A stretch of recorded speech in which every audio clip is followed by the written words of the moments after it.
No, it doesn't. Meanwhile,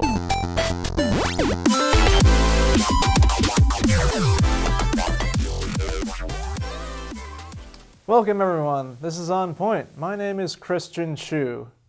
I found the recent outrage surrounding HangoverLyte very interesting. The product is essentially a mineral drink meant for restoring nutrients to the body after a period of excessive alcohol consumption.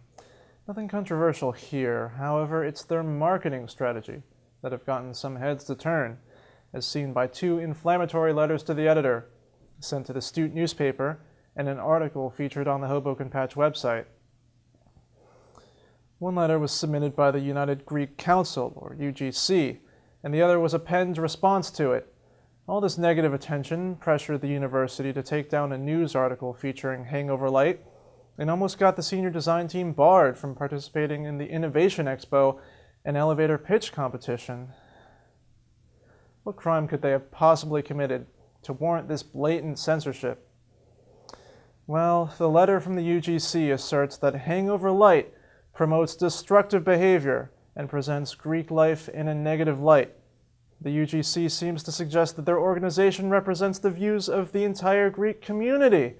But here's the thing, it doesn't. Hell, half of the HangoverLyte team is active in Greek life. If the UGC wants to change public perception about Greeks at Stevens, the worst thing they could do is go on attack the moment there's an article they disapprove of. You know what that shows? Defensiveness, insecurity. Just because something makes you angry doesn't mean you have the right to kill it.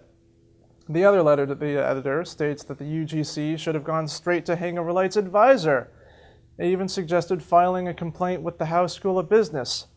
Bro, with all due respect, that's a terrible idea. Resorting to censorship to shut down a product you don't like?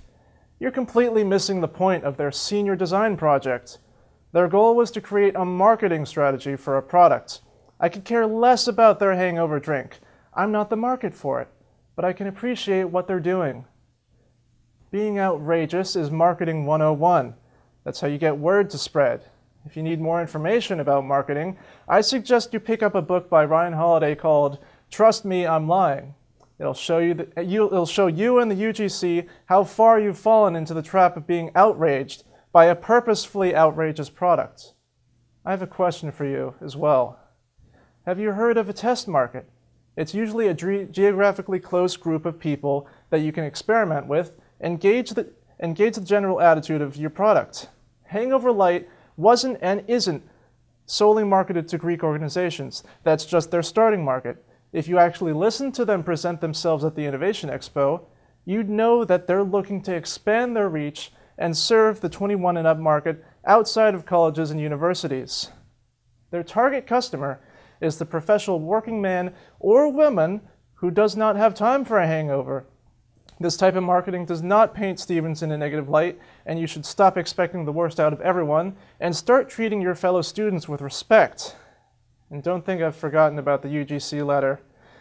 It claims publicizing this article has done so much of the hard work that Stevens Greeks have done in recent history. In the last year alone, the Stevens Greek community raised over $41,000 for charity and did over 22,000 hours of community service. Really? Are your egos that fragile that one invention by one group of students negates all the man-hours you've put into volunteer efforts? Do you really want to grant them that much power? Do you really want to admit that they have the influence to reverse the beliefs of thousands of human beings? Who's in control of your self-worth? If it's not you, it's the bankers, and by that, I mean the QF students who will go on to be bankers. Talking about all the good the UGC is doing sounds pretentious. If you lot were really annoyed of the marketing of HangoverLyte, you could have just ignored it. Instead, you felt the need to gain the moral high ground and take this to the Astute to publicly attack one of the members on the senior design team. Listen, the newspaper should not be a medium for organizations to disparage other groups they disagree with. Letters to the editor can express frustration and disillusionment, but they cannot contain targeted attacks or public ridicule towards a named individual.